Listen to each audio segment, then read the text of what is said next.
नमस्कार, स्वागत है अपना जिला के प्राइम बुलेटिन में। मैं हूं शिवानी। आइए नजर डालते हैं मेरठ और आसपास के शहरों की बड़ी खबरों पर। पहली खबर बुलंदशहर से आ रही है। बुलंदशहर में स्कूल के बच्चों में खूनी संघर्ष देखने को मिला। छात्रों के दो गुट इस कदर मारने पर उतारू हो रहे हैं। वीडियो में देखा जा सकता है। वीडियो शहर के मुस्लिम इंटर कॉलेज का है, जहां किसी बात को लेकर छात्रों के दो गुटों में खूनी संघर्ष हो गया।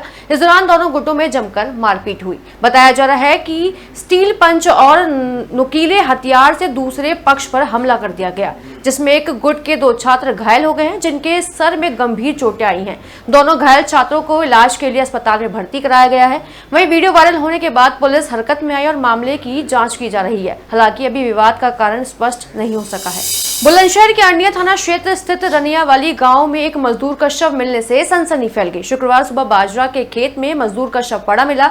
मृतक की पहचान 40 वर्षीय ध्यानपाल उर्फ गुड्डू पुत्र गजराज के रूप में हुई है, जो मजदूरी और खेती का काम करता था। जांच में पता चला कि मजदूर की गर्दन और छाती पर भारी वस्तु से वार किया गया, जिसके निशान पड़े हुए हैं। मृतक के चाचा शामवीर सिंह ने बताया कि ध्यानपाल उर्फ गुड्डू गुरुवार देर रात तक घर नहीं लौटा था। काफी तलाश करने के बाद शुक्रवार सुबह उसका शव गांव निवासी राजकुमार के खेत में पड़ा मिला। ग्रामीणों ने तुरंत इसकी सूचना पुलिस को दी, जिसके बाद मौके पर पहुंची पुलिस ने जांच पड़ताल शुरू कर दी। सीओ खुर्जा पूर्णिमा सिंह ने बताया कि मुकदमा दर्ज कर शव को पोस्टमार्टम के लिए भेज दिया गया है। पोस्टमार्टम रिपोर्ट आने के बाद आगे की कार्रवाई की जाएगी। हमारे भतीजो ध्यानपाल नाम हुआ को और हमारे दो ही भतीजे ये गुड्डू वैसे गुड्डू के थे और एक नीला है बड़ो दो नोडा रहे तो है और ये गांव नहीं रहते। मैं घास ले गए पोहे न ढोल न और वहाँ देखी तो गुरु दे पूछ लो तो मैंने समझी मैं और रोज काटा था वहां में से तो मैंने समझी मेरी पल्ली डारे को यहाँ आवाज ना दी तो मैंने जब मैं कहीं अगार को मैंने चश्मा जेब में धरा को नो करके जैसे ही मैंने गारे को देखो तो वहाँ के सहारे पटिया ठाड़ी वहां से आके मैंने लालाते गई छोटे से मैंने भैया ऐसे बात है पुलिस सूचना से तो पापा भैया पे कर दो। मैंने भैया पे कर दिया मेरे पे वहाँ नोएडा फोन करो फिर पुलिस पे फोन करो। मैंने भैया ऐसे बात है भैया। आज दिनांक 19 सितंबर 2025 को थाना अरनिया क्षेत्र अंतर्गत डायल 112 की सूचना प्राप्त हुई कि ग्राम रनियावाली में एक व्यक्ति का शव खेत में है। इस संबंध में तत्काल पुलिस के द्वारा मौके पर पहुंचकर फील्ड यूनिट की सहायता से घटनास्थल निरीक्षण किया गया एवं शव को पोस्टमार्टम हेतु भेजा गया है। पुलिस के द्वारा जांच कर अग्रिम विधिक कार्रवाई की जा रही है। प्रथम दृष्टया शव पर चोट के निशान है और शव को पोस्टमार्टम हेतु भेजा गया है। पोस्टमार्टम रिपोर्ट आने के उपरांत अग्रिम विधिक कार्रवाई जैसे मैंने बताया कि पुलिस के द्वारा सभी बिंदुओं पर जांच की जा रही है। जांच के उपरांत जो सही कार्रवाई है पुलिस के द्वारा की जाएगी। बुलंदशहर के खुर्जा नगर कोतवाली स्थित पंचवटी रजवाहे की एक स्पोर्ट्स दुकान में छापेमारी कर पुलिस ने अवैध पटाखों का जखीरा पकड़ा। सूचना मिली थी कि स्पोर्ट्स दुकान में ऊपर अवैध आतिशबाजी रखी हुई है, जिसके बाद नायब तहसीलदार ने दुकान पर छापा मारा तो लाखों की कीमत के अवैध पटाखे बरामद हुए। जानकारी के मुताबिक पटाखों को दिवाली पर बेचने के लिए रखा गया था। पुलिस ने सभी पटाखों को कब्जे में लेकर कार्रवाई शुरू कर दी है। बता दें, दिल्ली एनसीआर क्षेत्र में आतिशबाजी पर पूरी तरह प्रतिबंध लगा हुआ है, लेकिन बावजूद इसके अवैध तरीके से पटाखे बेचे जा रहे हैं। पुलिस उन सभी पर नजर रखे हुए है। और अब खबर मेरठ से आ रही है। मेरठ एसटीएफ यूनिट ने अग्निवीर भर्ती परीक्षा में धोखाधड़ी करने वाले गिरोह का भंडाफोड़ किया है। गुरुवार की रात एसटीएफ ने मेरठ मिलिट्री हॉस्पिटल के पास से गिरोह के 2 सदस्यों को गिरफ्तार किया। ये आरोपी अभ्यर्थियों को मेडिकल में पास कराने के नाम पर मोटी रकम वसूलते थे।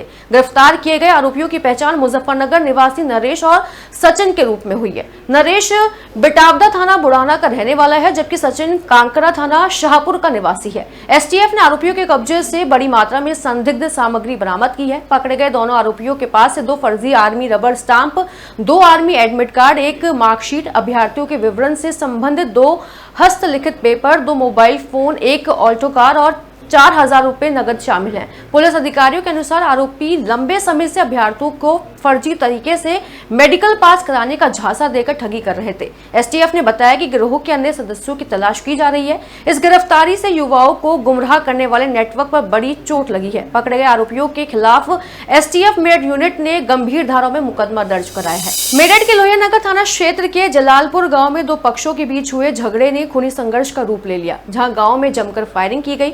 गोली कैलाश नामक एक ग्रामीण के पैर में लगी है। वहीं मोहित नाम का एक युवक भी घायल बताया जा रहा है। मोहित को भी काफी चोटें आई हैं। दोनों पक्षों में दोपहर में किसी बात पर झगड़ा हुआ था, जिसे सुलझा दिया गया, लेकिन शाम को फिर उसी झगड़े की बात पर विवाद हो गया, जिसमें घोसीपुर के लोग जलालपुर गांव पहुंचे। इतना ही नहीं, एक बाइक में आग भी लगा दी गई। सूचना पर पहुंची पुलिस ने पहुंचकर बाइक की आग बुझाई, लेकिन तब तक बाइक जलकर पूरी तरह खाक हो चुकी थी। वहीं जलालपुर गांव में दो पक्षों के बीच हुई खूनी संघर्ष में आरोपियों से पुलिस की मुठभेड़ भी हो गई, जिसमें मुख्य आरोपी आसिफ के पैर में गोली लगने से घायल हो गया। एसपी आयुष विक्रम सिंह ने बताया कि मेडिकल परीक्षण के लिए ले जाते वक्त आरोपी आसिफ ने पुलिस कस्टडी से भागने की कोशिश की, जिसके बाद पुलिस मुठभेड़ में आसिफ घायल हो गया। ये जलालपुर गांव की घटना है, थाना लोहियानगर की। ये सुबह लड़का, हमारा भतीजा, अपने घर पर कार्य कर रहा था मजदूरी का, तो कुछ लड़के आए, इसके रिक्शे में गाड़ी अड़ाई और इसके साथ मारपिटाई करी। हमने आके थाने में तहरीर लिखाई थी, वो हमारा राजीनामा होकर फैसला हो गया था।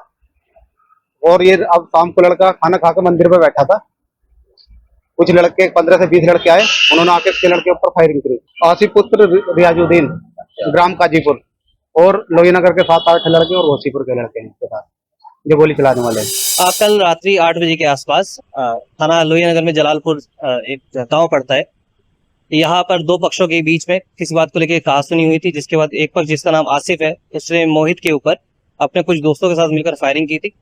इस घटना में कुल 5 अभियुक्त गिरफ्तार किए गए हैं, जिसमें से एक व्यक्ति जिसका नाम साकिब है, कल इसे वेपन रिकवरी के लिए जब लेके जाया जा रहा था तो इसने पुलिस पर फायरिंग कर भागने का प्रयास किया, जिसकी जवाबी कार्रवाई में इसके पैर पे गोली लगी है। इसे उपचार हेतु जिला अस्पताल में एडमिट कराया गया। इसके पास से एक तमंचा बरामद हुआ है, एक बाइक भी बरामद हुई है, और इन 5 अभियुक्तों को आज माननीय न्यायालय के सामने पेश कर आवश्यक कार्रवाई की जा रही है। सैफी संघर्ष समिति के कुनबा बढ़ाओ अभियान के अंतर्गत गांव रसूलपुर के रहने वाले मोहम्मद वकील सैफी को राष्ट्रीय सचिव पद पर मनोनीत किया गया। इस मौके पर पंजाब के लुधियाना से मेरठ पहुंचे प्रदेश अध्यक्ष मेहरदीन सैफी को हाजी इसरार सैफी ने शॉल उड़ाकर और फूल माला पहनाकर स्वागत किया और पंजाब में आई बाढ़ में उनके द्वारा दिए गए योगदान की सराहना की गई। इस मौके पर राष्ट्रीय अध्यक्ष हसीन अहमद सैफी ने समाज में फैली बुराइयों को जड़ से खत्म करने और देश में आई किसी भी तरह की त्रासदी या आपदा में अपने देश के लिए हर संभव मदद दिलवाने की बात कही। उन्होंने कहा कि चाहे वह किसी भी धर्म जाति का व्यक्ति हो, सैफी समाज उनकी हर संभव मदद करने के लिए तैयार रहेगा। उन्होंने कहा कि बहुत जल्द संघर्ष समिति पंजाब आपदा में अलग अलग क्षेत्रों में मेडिकल कैंप लगाकर बाढ़ पीड़ितों की मदद करेगी। किसी भी व्यक्ति के लिए रक्तदान महादान है, क्योंकि अगर जरूरतमंद लोगों को समय से ब्लड मिल जाए तो उसकी जान बचाई जा सकती है। इसी बात को देखते हुए शुक्रवार को भारतीय जनता पार्टी छावनी मंडल मेरठ महानगर के कार्यकर्ताओं ने कैंटोनमेंट अस्पताल पहुंचकर रक्तदान किया। इस दौरान अनेकों कार्यकर्ताओं ने ब्लड डोनेट किया और अन्य सदस्यों से भी रक्तदान करने की बात कही। बता दें कि भारत के प्रधानमंत्री नरेंद्र मोदी के जन्मोत्सव पर सेवा पखवाड़े के अंतर्गत विभिन्न कार्यक्रम आयोजित किए जा रहे हैं। इसी के चलते शुक्रवार को छावनी मंडल के भाजपा नेता और कार्यकर्ताओं ने छावनी परिसर स्थित कैंटोनमेंट अस्पताल में रक्तदान शिविर का आयोजन किया, जिसका उद्घाटन महानगर मंत्री गौरव मलिक, पूर्व मंडल अध्यक्ष विशाल कनौजिया, डॉक्टर अनिता भारद्वाज ने किया। इस दौरान भाजपा नेता के कार्यकर्ताओं ने बताया कि पहली की सरकारों और केंद्र की मोदी सरकार में जमीन और आसमान का फर्क है। उन्होंने कहा कि पहले जहां परिवारवाद और जातिवाद पर विकास की परियोजनाओं को किया जाता था, लेकिन अब जब से केंद्र में भाजपा की मोदी सरकार आई है, तभी से भारत नित्य नई ऊंचाइयों को छू रहा है, जिसके चलते आज पूरी दुनिया भारत की तरफ देख रही है। आज ये हमारे देश के यशस्वी प्रधानमंत्री नरेंद्र मोदी जी के जन्मदिन के उपलक्ष्य में भारतीय जनता पार्टी ने इस सप्ताह को सेवा पखवाड़े के रूप में मनाने का संकल्प लिया, क्योंकि हमारे जब से देश के प्रधानमंत्री जी इस देश में शासन में आए, तब से उन्होंने गरीब कल्याण की बात की, तो उनका जन्मदिन भी गरीबों को समर्पित है। इसलिए इसे सेवा पखवाड़े में पूरे सप्ताह भर 2 अक्टूबर तक इसमें बहुत सारे हमारे कार्य ऐसे चल रहे हैं जिसमें सीधा गरीब लोगों को उसका लाभ मिलना है। चाहे वो निःशुल्क स्वास्थ्य शिविर हो, चाहे वो नारी सशक्तिकरण हो, चाहे वो उसमें ब्लड डोनेट का कैंप हो, स्वच्छता अभियान हो, इस तरीके के बहुत सारे सेवा कार्य हमारी सभी युवा मोर्चा, मेन बॉडी, महिला मोर्चा, युवा सभी लोग मिलके इस कार्य को कर रहे हैं। उसी के निमित्त आज यहाँ पर हमने निःशुल्क रक्तदान शिविर का आयोजन किया है, जिसमें सभी लोग बढ़ चढ़कर हिस्सा ले रहे हैं। देखिए, हमारा सेवा पखवाड़ा चल रहा है 17 सितंबर से लेकर और 2 अक्टूबर तक। उसी के निमित्त बहुत सारे कार्यक्रम, जिसमें स्वास्थ्य शिविर, सफाई के भी कार्यक्रम है जगह जगह पर, और उसी में मेन रक्तदान का भी लगातार चलने वाला 2 तारीख तक का कार्यक्रम है। उसी के निमित्त आज कैंटोनमेंट हॉस्पिटल में हम लोग यहाँ एक कैंप का आयोजन कर रहे हैं, रक्तदान शिविर का। बेसिकली ये जो हमारा पूरा प्रोग्राम था, ये युवा मोर्चा देख रहा है, और हमारे साथ महामंत्री भी खड़े हुए हैं, सनी जी। इस मंडल के जो अध्यक्ष हैं वो भी खड़े हुए हैं, गौरव औरिया जी। ये लोग मिलके कोऑर्डिनेशन कर रहे हैं यहाँ डॉक्टर्स की टीम के साथ, जिससे ये कैंप का आयोजन यहाँ हो रहा है। शुभारंभ हो गया है, काफी लोग डोनर्स भी खड़े हुए हैं, और संभवतः एक अच्छी संख्या में यहाँ पर आज डोनेशन होगा ब्लड का। वाल्मीकि समाज के लोगों पर अत्याचार करने का आरोप लगाते हुए शुक्रवार को कलेक्ट्रेट पर वाल्मीकि समाज के लोगों ने प्रदर्शन किया। इस दौरान उन्होंने आरोप लगाया कि हमारे गांव खरखौदा के ही रहने वाले संजय उर्फ पप्पू त्यागी और नीरज त्यागी वाल्मीकि समाज के व्यक्ति धीरज वाल्मीकि से आए दिन अभद्रता करते हैं, और अगर उनकी इस बात का विरोध किया जाता है तो उनके साथ जाति सूचक शब्द कहकर मारपीट भी की जाती है। उन्होंने आरोप लगाते हुए बताया कि हाल ही में ये दबंग घर में जबरन घुस गए और गाली गलौज करते हुए मारपीट कर डाली, जबकि इस दौरान उन्होंने जान से मारने की धमकी देते हुए जाति सूचक शब्द बोलकर अपमानित भी किया, जिससे उन्हें गंभीर चोटें आई हैं। उन्होंने कहा कि इस घटना के बाद पीड़ित पक्ष ने हमलावरों के खिलाफ कार्रवाई की मांग को लेकर थाने में शिकायत दर्ज कराई, लेकिन आरोप है कि इसके बाद भी पुलिस ने आरोपियों के खिलाफ कोई कार्रवाई नहीं की है, जबकि पुलिस द्वारा कार्रवाई नहीं होने से दबंगों के हौसले बुलंद होते जा रहे हैं। वह मुकदमा वापस नहीं लेने पर जान से मारने की भी धमकी दे रहे हैं। वहीं पीड़ित पक्ष की फरियाद सुनने के बाद प्रशासनिक अधिकारियों ने मामले का संज्ञान लेकर उचित कार्रवाई का आश्वासन दिया है।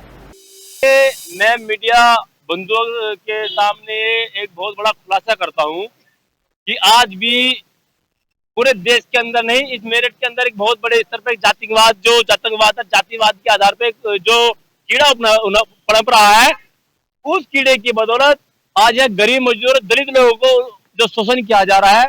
जो धीरज वाल्मीकि नाम का एक व्यक्ति, गाँव बिजोली का रहने वाला, कुछ दिन पूर्व वहां के जातिवादी गुंडों जो दबंग प्रवृत्ति के लोग हैं, उन लोगों ने जो धीरज वाल्मीकि को इतना मारा, वो आज भी प्यारेलाल अस्पताल में भर्ती है। उसकी उंगली टूटी, इतनी पिटाई करी थी, उसके पांव में फ्रैक्चर आया और उसे घर में पकड़ के अंदर जगह मारा। और मारने का कारण ये था केवल धीरज वाल्मीकि थे। उन लोगों ने कहा कि तू हमारे घेर में से हमारी भैंसों को गोबर उठा, और धीरज वाल्मीकि ने कहा कि अब वो समय नहीं कि हम ये काम हमने छोड़ दिया और हम अब से ये काम नहीं करेंगे।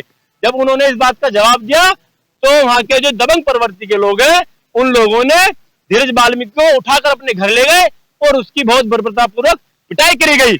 आज ये बेहद दुखद है, जहां इस प्रदेश के मुख्यमंत्री जो दलितों की रक्षा सुरक्षा की बात करते हैं, उसी जो मुख्यमंत्री जो प्रधानमंत्री के नेतृत्व में आज बहुत बड़े स्तर पर दलितों का शोषण हो रहा है, दलितों को पीटा जा रहा है।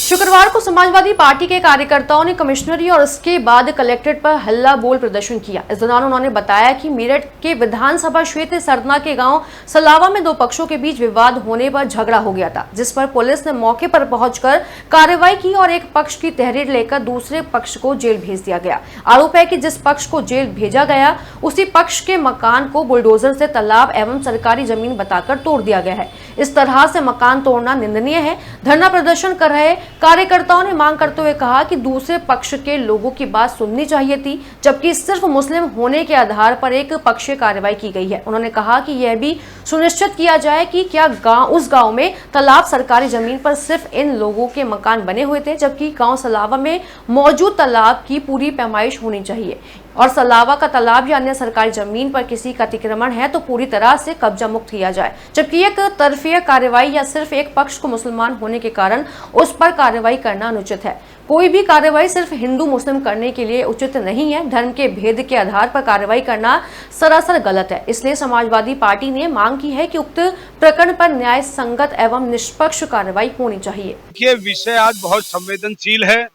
इस जो सरकार है इसने अति कर दी है और धर्म और जाति विशेष देख के ये कार्रवाई कर रहे हैं। अभी सारे मेरठ जनपद को पता है, पूरे प्रदेश को पता है कि सलावा में क्या नंगा नाच हुआ है। अभी दो भाई कहीं भी लड़ पड़ते हैं, दो भाइयों का झगड़ा हुआ, उसे इस सरकार ने सांप्रदायिक दंगा देने की कोशिश करी और एक तरफा कार्रवाई करते हुए, तुष्टीकरण की राजनीति करते हुए पक्षपात दिखाते हुए केवल और केवल मुस्लिम समाज के लोगों को जेल भेजने का, उन पे मुकदमे करने का काम किया है। और सबसे निंदनीय काम ये है कि जहां बरसात में छतें टूट जाती हैं, लोग पल्लियां डालते हैं, पन्नियां डालते हैं, लेंटर डालते हैं, उस वक्त में ऐसे नाजुक दौर में मुस्लिम भाइयों के एक तरफा कार्रवाई करते हुए बुलडोजर चलाया गया है, उनके घर तहस नहस कर दिए गए हैं।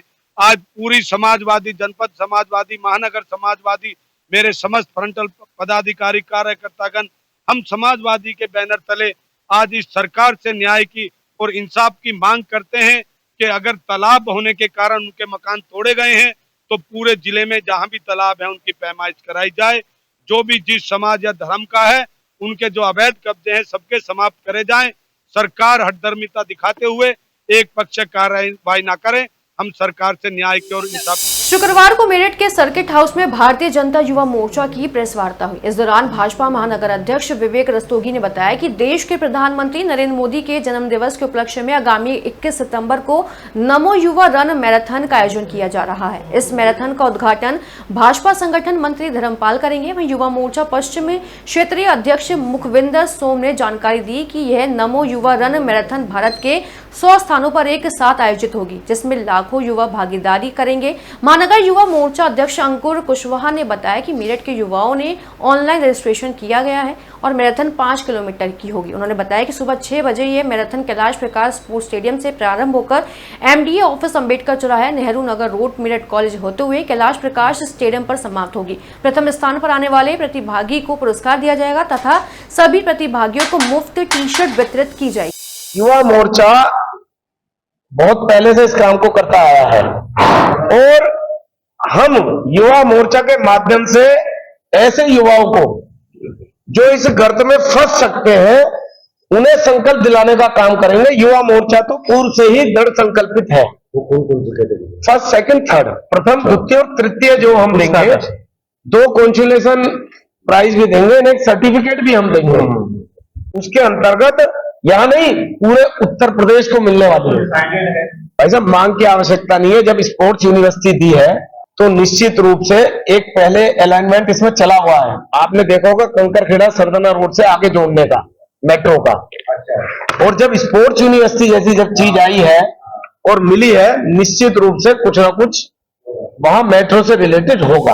मेरठ के परतापुर थाना क्षेत्र में L&T कर्मचारियों ने लोहे की चोरी करते युवक को रंगे हाथ दबोच लिया, जिसके बाद कर्मचारियों ने चोर को पकड़कर पुलिस के हवाले कर दिया। कर्मचारियों द्वारा पकड़े गए आरोपी चोर का नाम विशाल है, जिसकी उम्र लगभग 20 साल बताई जा रही है। कर्मचारी द्वारा पकड़ा गया चोर नेपाल का रहने वाला बताया जा रहा है, जो लोहा चुराकर स्कूटी से फरार होने की फिराक में था। चोर विशाल चोरी की वारदात को अंजाम देता, लेकिन इससे पहले ही कर्मचारियों ने उसे दबोच लिया। वहीं L&T के अधिकारियों की माने तो लोहे की कीमत करीब लाखों की बताई जा रही है।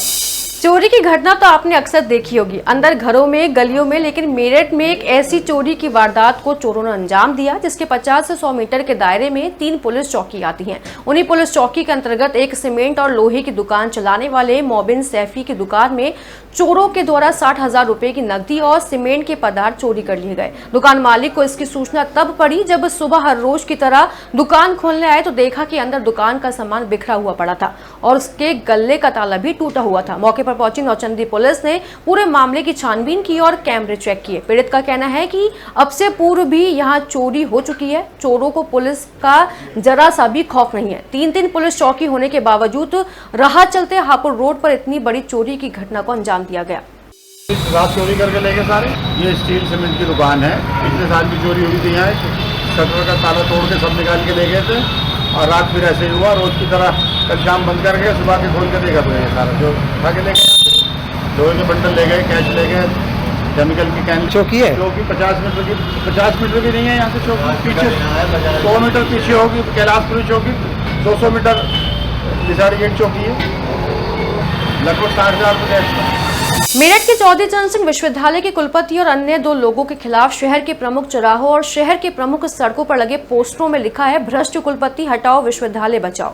सामाजिक कार्यकर्ता और अधिवक्ता आदेश प्रधान ने अभी कुछ दिन पूर्व विश्वविद्यालय के खिलाफ एक प्रेस वार्ता की थी, जिसमें उन्होंने विश्वविद्यालय में हुए घोटाले और गड़बड़ियों का आरोप लगाया था। वहीं अभी आने वाली 22 सितंबर को विश्वविद्यालय का दीक्षांत समारोह है, जिससे पूर्व शहर के प्रमुख चौराहे, कॉलेज दीवारों पर, सार्वजनिक स्थानों पर ये पोस्टर लगाए गए हैं, जिसमें विश्वविद्यालय के 3 वरिष्ठ अधिकारियों पर सीधे तौर पर भ्रष्टाचार का आरोप लगाया गया है। वहीं आदेश प्रदान की माने तो उनका कहना है कि विश्वविद्यालय प्रशासन के द्वारा ये पोस्टर काफी जगह से हटा दिए गए हैं, लेकिन उनकी लड़ाई आगे जारी रहेगी और जितने भी घोटाले विश्वविद्यालय में अब तक किए गए हैं उनका पर्दाफाश किया जाएगा और अपनी सारी मांगे राज्यपाल के सामने रखी जाएंगी।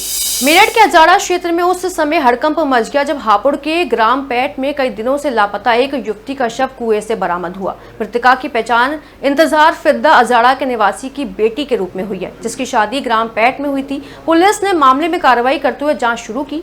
बीती रात अजाड़ा थाना मुंडाली पुलिस ने शव बरामद किया है। पूछताछ के दौरान युवती के पति ने खुलासा किया कि ससुराल पक्ष ने मिलकर उसकी पत्नी की हत्या कर दी है। ये लड़ाई झगड़े था, इन्हें परेशान रखा रहा, मारना पीटना कर रहा था और कई बार इन्हें घर से निकाली थी और ये लड़के हमारे घर आ जाती थी। अब का लड़के हमारे घर नहीं आई, न बच्चों को लेकर आई। इनने दूध में 4-5 गोली पिलाई हैं नींद की, तो फिर इन्हें गला घोटा, फांसी लगाई है, फिर हाथ पैर बांधे हैं, हाथ पैर बांध के ये बंधे हुए, हाथ भी बंधे हुए हैं।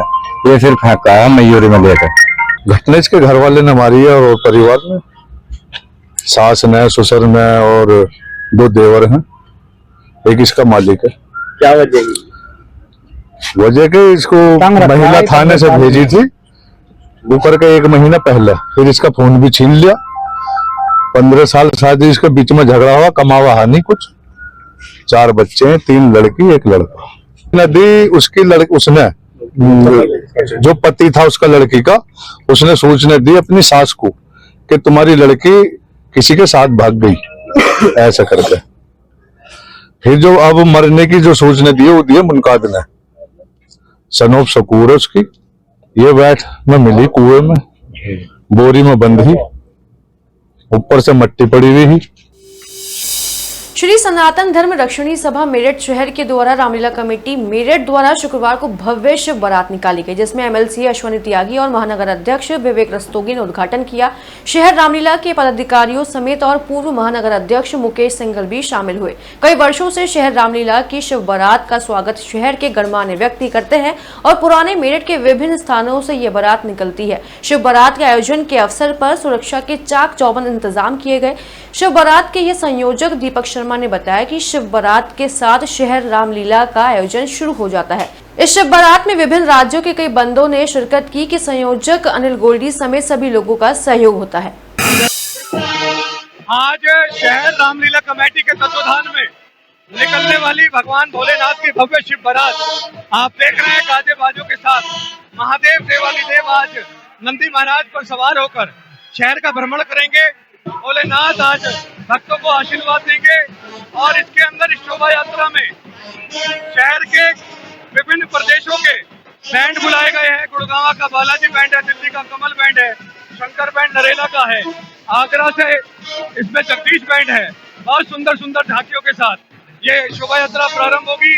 इसमें संयोजक अनिल गोल्डी जी, सह संयोजक मैं, आप सभी का बहुत बहुत आभार धन्यवाद।